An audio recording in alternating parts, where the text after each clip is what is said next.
El Señor guiará tus pasos en paz en medio de la tormenta. Muchas veces.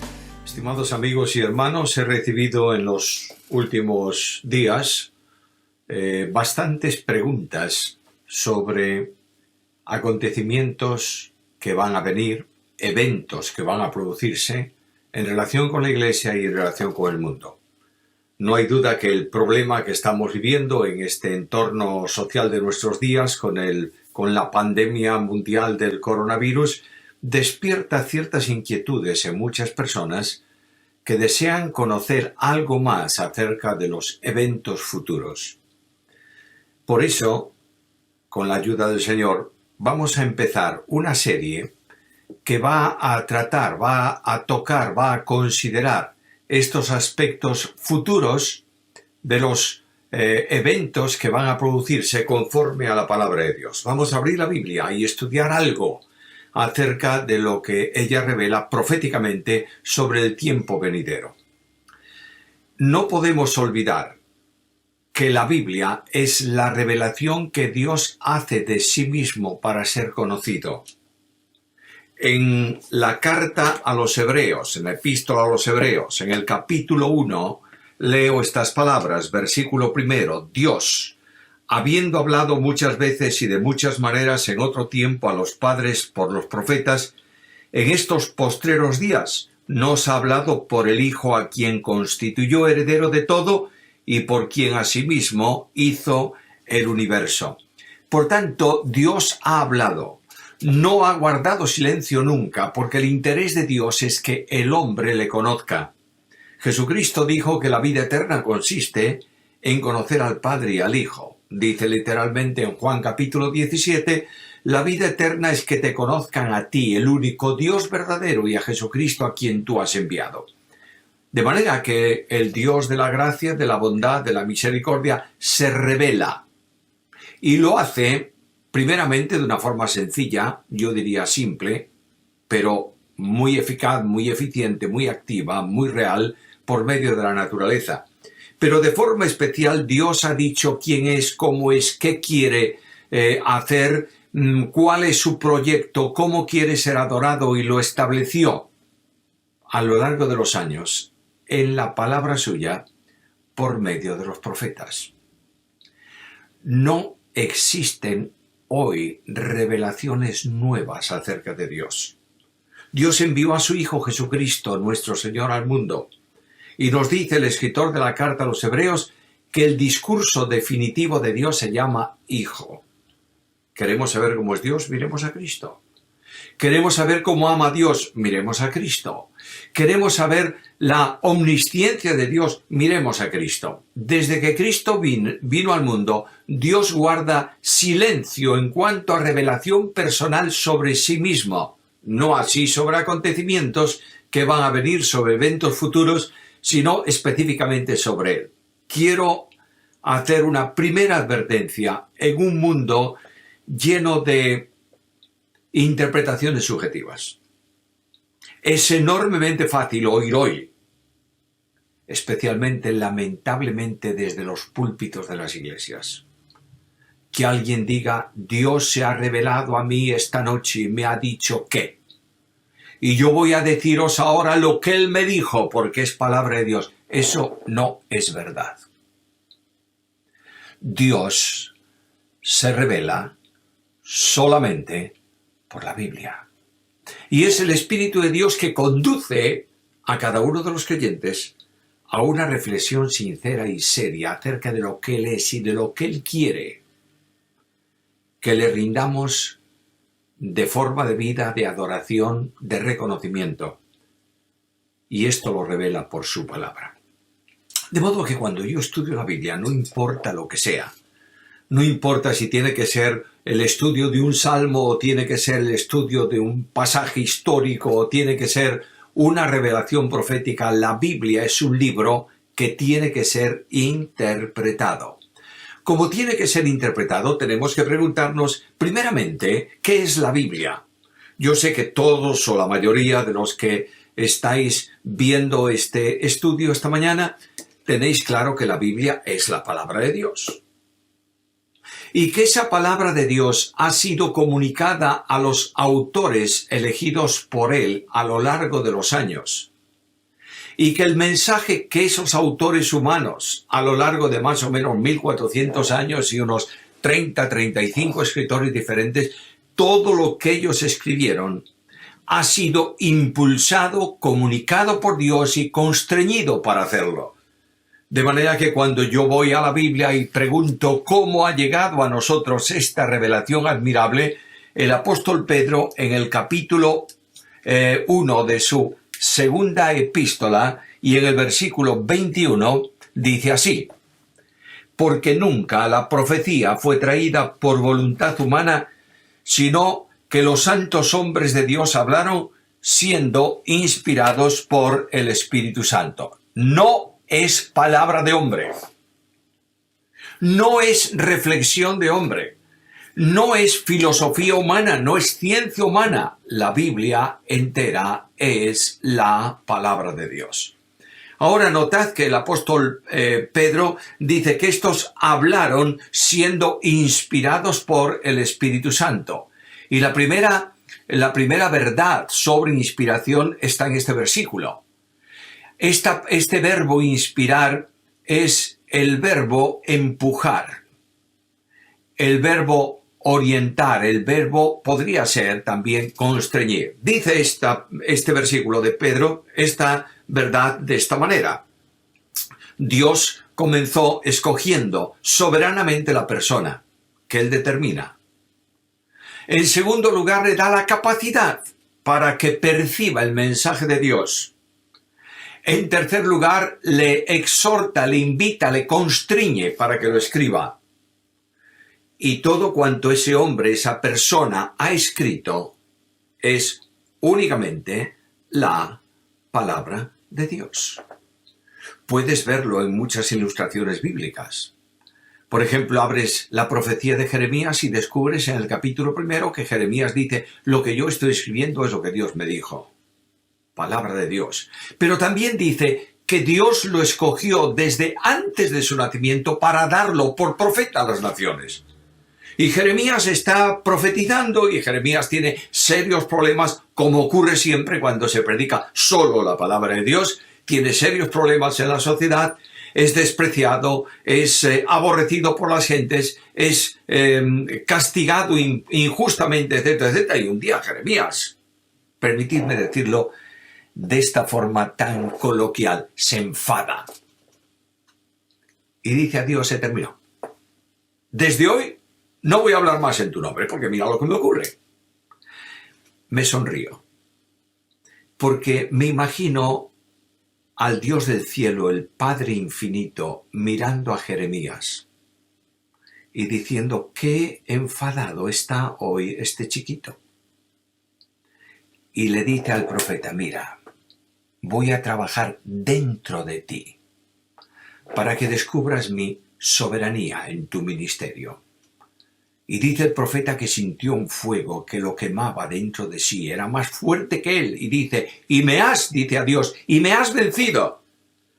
¿Por qué me has vencido? Porque Dios había determinado que Jeremías fuese su profeta a las naciones. Punto final. Segunda cuestión importante en el día de hoy. Se cuestiona la soberanía de Dios. No se predica soberanía de Dios. El Dios del cristianismo actual es un Dios chiquito. Se queja por todo, pide por todo, ruega por todo y generalmente no es capaz de llevar a cabo su propósito. No es mi Dios ese. Mi Dios es soberano. Y este soberano Dios estableció que la palabra suya fuese escrita, escogió hombres para hacerlo, le revela el mensaje, los conduce para que lo que escriban sea la palabra de Dios. Y de pronto el apóstol Pablo habla de la consecuencia de ese escrito. Y en la segunda carta a Timoteo, capítulo 3, versículo 16, el apóstol dice que toda esta escritura es inspirada por Dios y útil para enseñar, redarguir, corregir, instruir en justicia. La palabra de Dios es inspirada, dice Pablo. Ahora, el verbo que utiliza Pablo no es el verbo que utilizó Pedro. Pedro habla de impulsar, de empujar. Pablo habla de soplar.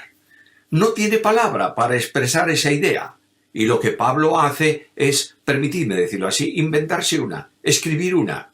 Y esa palabra que Pablo ha escrito referente a la inspiración es la palabra soplada por Dios. De manera que, si me permites ilustrarlo de una forma muy simple para que cualquiera lo entienda, cuando el Espíritu Santo de Dios verifica el escrito del profeta y ve que todo lo que el profeta escribió, todo lo que el evangelista escribió, todo lo que el salmista escribió, corresponde solamente al mensaje que Dios le ha comunicado, sopla sobre el original del escrito, el primer escrito bíblico, y cuando Dios sopla, le comunica vida. Por eso en Hebreos capítulo 4 y versículo 12 dice que la palabra de Dios es penetrante, es actuante, dice es eficaz. Y esa palabra eficaz, ese adjetivo eficaz, necesitaría por lo menos 2 adjetivos para darle el completo sentido que tiene. La palabra de Dios no solamente es eficaz porque actúa para lo que Dios la envía, sino que es eficiente. Porque tiene poder para convencer, para redarguir y también para condenar. Mis queridos hermanos, la Biblia es plenariamente inspirada por Dios, ¿lo crees? No solamente las ideas, como algunos por ahí dicen, no solamente ciertos conceptos, dejando al arbitrio del autor que escriba lo que le parezca mejor sobre otras cosas. Cristo dice que ni una jota, una iota, ni un tilde de la ley pasará. ¿Por qué? Porque es palabra de Dios. De modo que los signos más pequeños del escrito han sido soplados también por el Espíritu Santo y toda la Escritura, sin distinción alguna, es palabra inspirada de Dios. ¿Crees esto? Permíteme llevarte a una reflexión. Si creyéramos que la Biblia es plenariamente inspirada, la leeríamos más, la estudiaríamos más, la amaríamos más, la predicaríamos más y sobre todo viviríamos más conforme a esa Biblia. Ahora, la Biblia es un libro de muchos estilos literarios. Al principio tenemos 5 libros que le llamamos el Pentateuco, se le llaman el Pentateuco, no solamente Pentacinco, sino que habla de estuches, como si estuviesen guardados en 5 estuches. Son los libros de Moisés únicos de ese género en la Biblia. Después vienen los libros históricos. Selección divina de la historia humana. Luego los libros poéticos. Después los proféticos. Luego los 4 evangelios del Nuevo Testamento, el libro histórico bisagra, que es el libro de Hechos, las epístolas de Pablo, las epístolas de Pedro, las epístolas de Juan, Santiago, Judas, Hebreos, y finalmente concluye con una panorámica profética admirable en el libro de Apocalipsis. Ahora, cada uno de esos conjuntos literarios de la Biblia tienen también sus propios estilos, a los que tenemos que estar atentos. La mejor manera de interpretar cualquier escrito es la interpretación histórico, gramático, literal. De manera que si yo escribo en un libro mío, escribo una frase cualquiera, algunos afirman que esto ha sucedido. Digo, por ejemplo, estas palabras. Se entiende que el que lo lea comprende que yo estoy refiriéndome y afirmando algo que ha ocurrido. No se le ocurre alegorizar eso y cuando dice, afirma que algunos dicen, está tratando de decir lo que no dice la frase en sí, sino que la interpretan literalmente. De esta manera, tenemos que interpretar la Biblia. Hay un sistema interpretativo que algunos usan que es el sistema alegórico. Es decir, lo que dice el texto no es exactamente lo que Dios quiere decir, tenemos que buscar lo que él quiere decir en un significado profundo que está por debajo. Y cada autor que busca ese significado interpreta la Biblia a su forma y a su capricho. La única manera de interpretar correctamente la Biblia es formulándonos esta reflexión. ¿Qué dijo Jeremías? ¿Cuándo lo dijo? ¿Para quiénes lo dijo? Con las palabras que las dijo. De manera que cuando yo interpreto así, tengo la garantía de no equivocarme en el mensaje. Esto también ocurre en el asunto profético. La profecía debe ser interpretada literalmente siempre y cuando no tenga alguna figura de lenguaje que no me lo permita interpretar así. Pongo un ejemplo, no de la profecía solo, sino de los salmos. Por ejemplo, el que habita al abrigo del Altísimo morará bajo la sombra del Omnipotente. Bueno, ¿qué es eso de abrigo del Altísimo? Una figura de lenguaje. El que vive amparado, cobijado por Dios, estará exento de cualquier tipo de dificultad porque está a su sombra. Me voy al Salmo 23 y leo aquel versículo. Aunque ande en valle de sombra de muerte, ¿cómo puedo yo eliminar una sombra? Pues la forma de eliminar una sombra más eficaz es cuando otra sombra mayor cubre esa sombra y esta sombra desaparece. Por ejemplo, estás viendo un árbol en plena luz del día, bajo el sol, y proyecta sombra, y de pronto viene una nube y se pone por encima del árbol y desaparece la sombra del árbol, porque otra sombra mayor lo cubrió. De ahí que el Salmo dice que el que habita al abrigo del Altísimo morará bajo la sombra del Omnipotente. Figuras de lenguaje. También en profecía tenemos que estar atentos a las figuras de lenguaje. Hay pasajes de la profecía que describe ciertos movimientos de seres, por ejemplo, de ángeles caídos o de demonios, que los compara con animales, con escorpiones, con no sé cuántas cosas, y tenemos que entender ahí que Dios está utilizando una figura para enseñar una verdad. Ahora, la interpretación bíblica que vamos a seguir en este tiempo de examen de algunas profecías es la interpretación literal. Hay otra forma de interpretar la Biblia que se llama interpretación dogmática, que busca apoyar lo que hay que creer en textos bíblicos, no al revés. Es decir, la fe aceptable por el creyente no se origina en textos que se estudian, sino al revés. Presentamos una posible verdad de la fe y buscamos textos que la sustenten. No os olvidéis que cuando tú seleccionas un texto fuera de su contexto, lo conviertes en un pretexto. De ahí que hay algunos que hablen de que la salvación puede perderse buscando textos que nada tienen que ver con eso. Y diciendo que solo el que persevere hasta el fin será salvo, cuando tiene que ver con los creyentes en el tiempo de la persecución, en el tiempo de la tribulación, Israel en el tiempo de la tribulación, los salvos en el tiempo de la tribulación. Nada tiene que ver con la pérdida de salvación.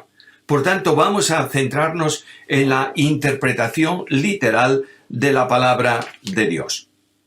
Ahora, cuando tú vas a la profecía bíblica, sobre todo la profecía, los eventos futuros, porque hay gran parte de la profecía que está cumplida, ya se ha cumplido, la historia la llevó a demostración práctica de que lo que Dios dijo se cumplió. Bueno, ya se ha cumplido, no tenemos problema. Pero cuando hablamos de acontecimientos, de eventos, mejor dicho, no tanto acontecimientos, eventos futuros, tenemos que tener muy en cuenta los sistemas interpretativos de las distintas escuelas interpretativas.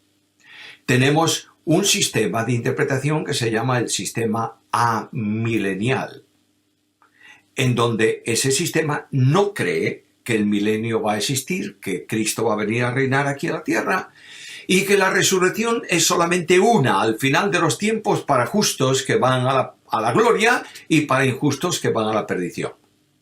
No puede sustentarse ese método en gran parte de los pasajes que el Nuevo Testamento presenta para el futuro. Estos que piensan de esta manera utilizan una forma interpretativa que es ya cumplida. Es decir, un cumplimiento hecho ya. Es una forma preterista. Lo que hay ahí no es para el futuro, se ha cumplido. Por ejemplo, cuando se habla de los eventos del capítulo 24 y 25 de Mateo, especialmente el 24, dice esto se cumplió todo cuando los romanos quemaron, derrotaron a los judíos y quemaron la ciudad y dispersaron al pueblo de Israel, etcétera, etcétera. No es así. No es así. Luego hay otro sistema que acepta que los acontecimientos van a producirse y se llama, habitualmente se conoce como interpretación dispensacional, se le llama el dispensacionalismo. Perdonadme que haga una reflexión. Todos los ismos y los istas son malos. Paternal, bueno. Paternalista, malo. Por tanto, el sistema no es dispensacionalista, es dispensacional. Es una hermenéutica, no una escuela teológica. Y con la hermenéutica dispensacional de que Dios se ha revelado y ha actuado a lo largo de los tiempos y tiene tiempos previstos para el futuro, podemos entender la profecía consecuentemente con la revelación de Dios. Dentro del sistema dispensacionalista hay un sistema llamado dispensacionalista histórico. Este sistema viene de la mano de algunas personas, como Scofield, por ejemplo, que llegan a hablar de distintos evangelios, evangelio de la gracia, evangelio del reino, evangelio del futuro, de la tribulación. Vienen a decirnos también que los capítulos del Sermón de la Montaña no son para la Iglesia, son para Israel, porque es la ética del reino. La pregunta que formulo inmediatamente que se me dice esto es esta: ¿cómo se entrará al reino milenial de Jesucristo? Nicodemo preguntó a Jesús y Jesús se lo dijo: si no nacieres de nuevo, ni verás ni entrarás al reino. Y Pablo me dice que espiritualmente me ha liberado del poder de las tinieblas y me ha trasladado ¿a dónde? Al reino. Luego, si la ética del reino es lo que Cristo describe en esos capítulos, y yo estoy en el reino, en el tiempo actual, en el momento actual, esos capítulos son para mí.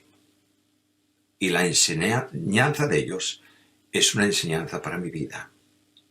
Algo más. Las distinciones entre Israel e Iglesia son evidentes y necesario tenerlas en cuenta.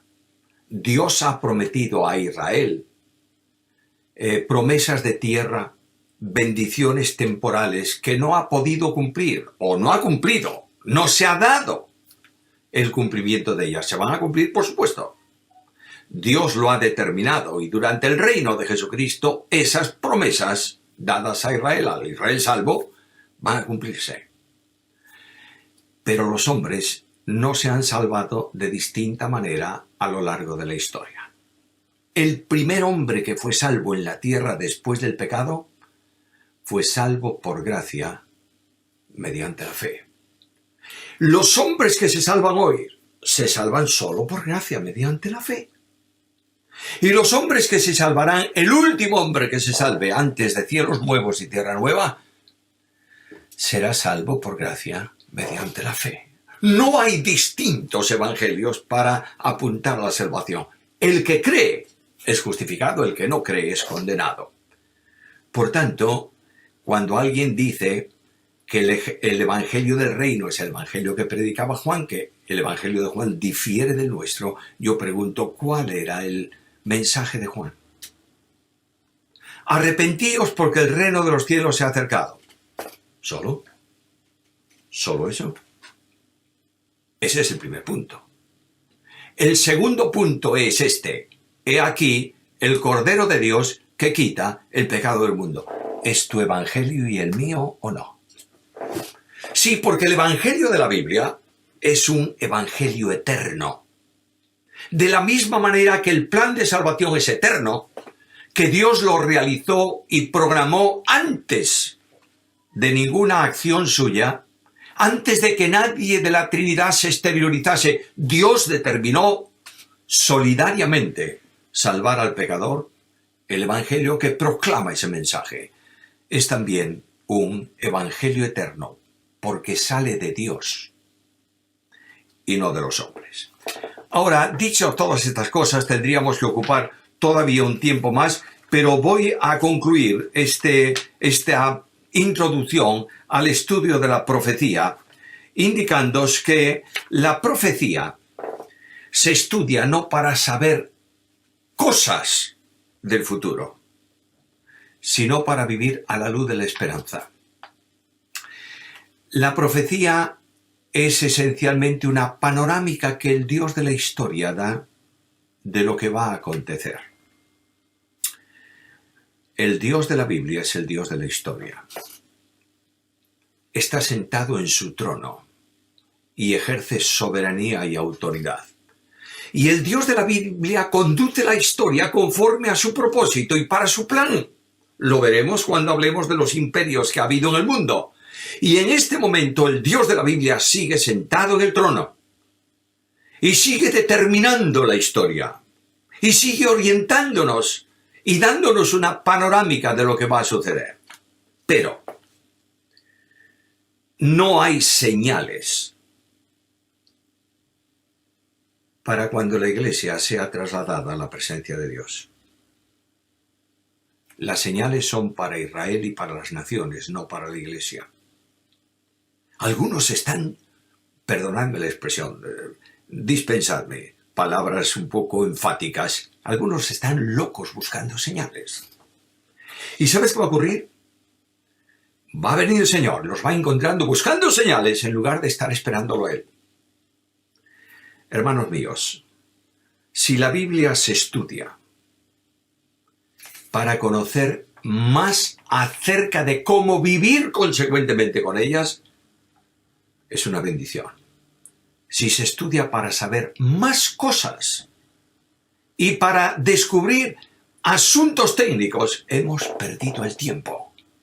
Toda teología que calienta el cerebro y deja frío el corazón no es una buena teología. Pido al Señor su ayuda sobre este estudio y espero veros en la próxima ocasión. Que el Dios de la gracia añada su bendición. Puedes tener paz en la tormenta, fe y esperanza cuando no puedas seguir. Y aun con tu mundo hecho pedazos,